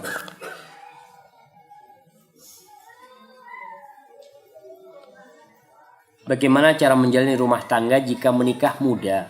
Dari segi saling memahami terhadap kekurangan yang kita miliki. Para suami. Oleh karena itu berkaitan dengan nikah muda, disyariatkan orang itu menikah ketika masih muda. Rasul sallallahu alaihi wasallam mengatakan, "Ya ma'syaras syabab, man istata'a minkumul ba'a falyatazawwaj." Wahai para pemuda, kata Nabi. Pemuda itu bermulai dari masa puber dia. Itu sudah muda dia. Barang siapa yang mampu menikah, mampu memberikan nafkah, fa'alaihi falyatazawwaj, hendaklah dia menikah, fa innahu aghaddu lil basar wa ahsan lil farj. Karena menikah itu akan membantu dia untuk lebih bisa menahan pandangannya dan menjaga kehormatan dirinya, menjaga kemaluannya dari berzina. Fa in lam yastati fa alaihi bis-shaum. Yang enggak mampu puasa. Itu fa innahu lahu wija, itu akan bisa menahan nafsu dia. Tapi yang perlu dipersiapkan adalah persiapan bahwasanya menikah itu bukan hanya seneng-seneng. Terkadang suami nikah ini kayaknya nikah itu wah zen terus. Masya Allah. Sampai katakan Masya Allah, ajib terus kata dia. Ketika baru nikah ternyata ada permasalahan ini itu. Dan ada suami, na'udzubillah, ana baca broadcast, mudah-mudahan itu gak benar. Ada suami yang baru menikah, dia ngomong sama istriku, pagi hari ini kau diam di situ, aku yang nyiapkan sarapan buat engkau. Disiapkan sarapan ya. Dia mau ke meja makan, jangan, aku akan taruh di meja makan. Aku akan taruh di tempat tidur makanannya. Kemudian susunya minta apa, dikasih jus buah, semua dikasih itu istri. Akhirnya setelah selesai ini semuanya, sudah istrinya ngomong terima kasih, syukron. Apa kata suaminya? Aku ingin kau tiap hari melakukan itu kepada aku. Jadi ada suami-suami yang ngajarin istrinya seperti itu. Janganlah, kita ini saling memiliki kekurangan. Rumah tangga itu dibangun bersama-sama. Makanya sebelum menikah, si suami harus memahamkan kepada istrinya bahwa dia bukan malaikat. Aku ini banyak kekurangan. Dan si suami harus paham, istrinya juga banyak kekurangan. Jangan yang dibayangkan cuma tadi, yang nikmat-nikmat ya. Tidak. Rumah tangga itu ya seperti lautan yang terkadang ada ombak yang datang. Wallahu a'lam bishawab. Ustaz, ana ingin menikah. Afwan Ustaz. Di tempat yang mulia dan diberkahi ini ana mohon doanya dari Ustadz dan jamaah. Semoga Allah mempertemukan ana dengan jodohnya dan semoga Allah memudahkan dan memberkahi masa pencarian ini yang kesendirian. Masya Allah. Ya, kita doakan mudah-mudahan antum cepat menikah dan semoga semua, bukan cuma antum, tapi kita jangan pelit kalau untuk mendoakan. Kita doakan semua yang belum menikah agar cepat mendapatkan jodohnya dan agar diberkahi juga dapat istri yang solehah nanti.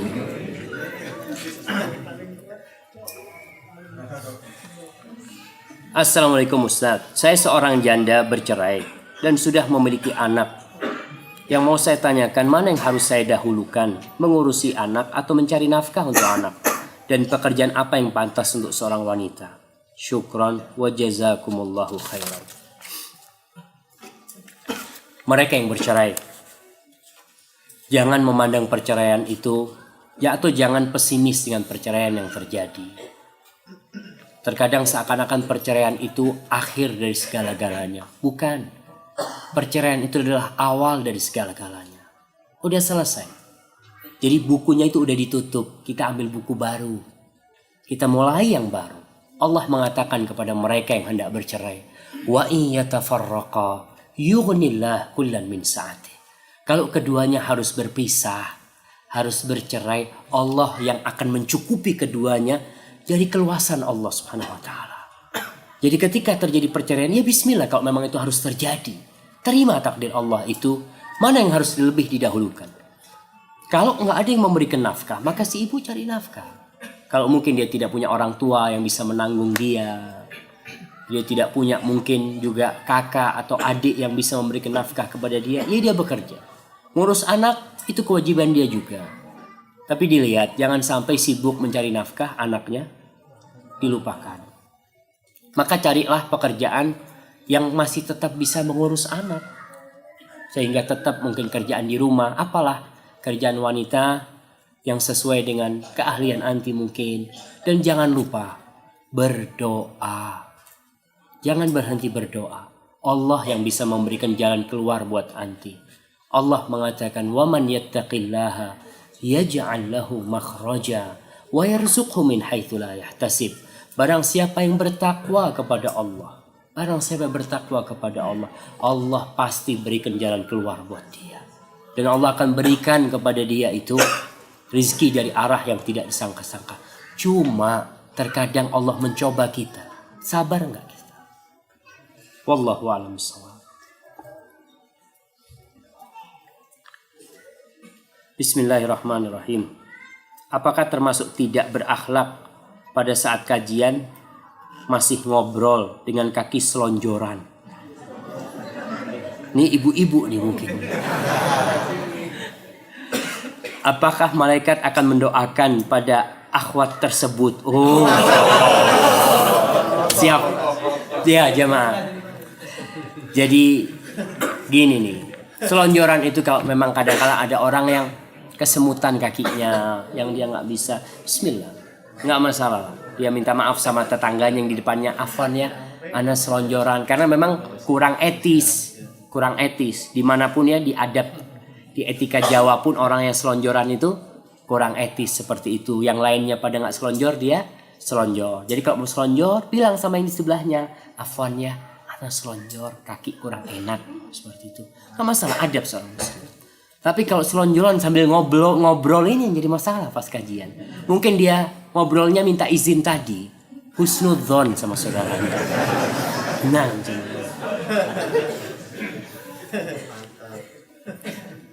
Ustaz, apa yang harus dilakukan seorang istri jika mendapatkan suami yang matri? Contoh kasus, suami ingin berdagang tetapi mengharapkan modal dari mertua. Masya Allah. Mana harus minum kalau sudah ini dari mertua.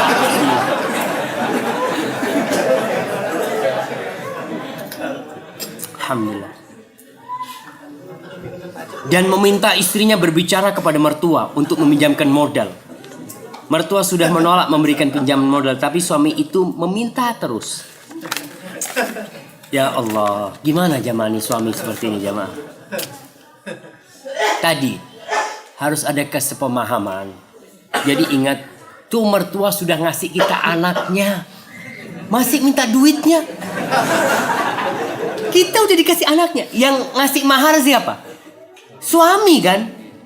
Masih kita minta duitnya. Kalau memang mau minta, datang ke mertua, hormati itu mertua. Jadi kalau seorang menantu nih yang baik sama mertuanya, sebelum minta dikasih sama mertuanya. Sebelum minta dikasih dia. Maka kalau mau minta ya, duduklah kayak anak butuh duit nih sama Kang Taufik nih. Kang, Masya Allah Kang. Baru nih mobilnya Kang. Masya Allah. Gitu kan. Ya, oh iya baru beli gini-gini. Masya Allah. Kang, boleh pinjam duit Kang? Tuh dikasih tuh insya Allah tuh Kang. Insya Allah dikasih. Tapi kalau datang terus anak butuh duit nih, pinjam duit gitu kan. Kita ngeliatin kayaknya nggak bakal bayar nih, ngeliat wajahnya gitu kan. Tapi kalau kita sudah baik-baikan sama mertua ya, datang ke sana, berkunjung ke sana, cerita ke sana sama mertua, subhanallah, ceritakan kondisi dia tanpa minta dikasih sama mertua. Tapi kalau nyuruh istrinya nggak etis. Istrinya disuruh, istrinya malu. Karena dia tanggung jawabnya sudah bukan tanggung jawab bapak ibunya, tanggung jawabnya suaminya. Dan bagaimana sikap istri? Ya sabar. Mau gimana lagi? Nah, ya tapi paling nggak istri bisa memberikan masukan kepada suaminya. Dan kalau suaminya hadir di sini, mudah-mudahan suaminya bisa tahu.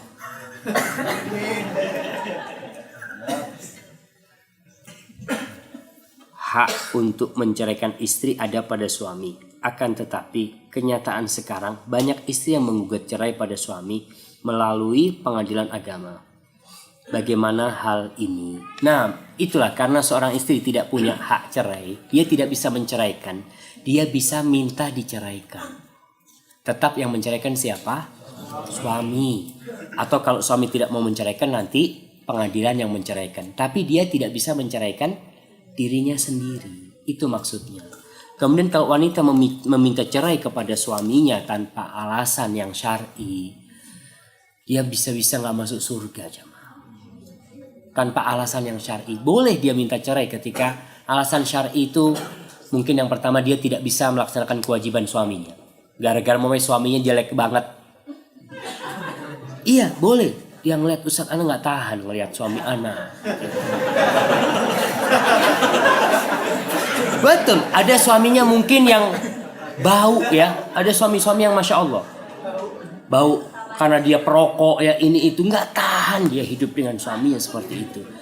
Kadang-kala boleh, atau suaminya melakukan dosa, mendolimin dia ya, tidak memberikan nafkah kepada dia, maka di sini ada hak bagi istri untuk minta cerai. Wallahu a'lam bishawab jamaah. Nanti sama ana aja. Ana kayaknya udah capek nih jamaah. Doakan mudah-mudahan ana tetap sehat karena besok masih ada 2 kajian lagi jamaah. Hadza wallahu a'lam bishawab. Apabila yang ana sampaikan benar itu dari Allah, kalau ada yang salah dari diri ana mohon maaf sekali lagi. Hadza wa sallallahu ala nabiyina Muhammad wa ala alihi wasallam. Assalamualaikum warahmatullahi wabarakatuh.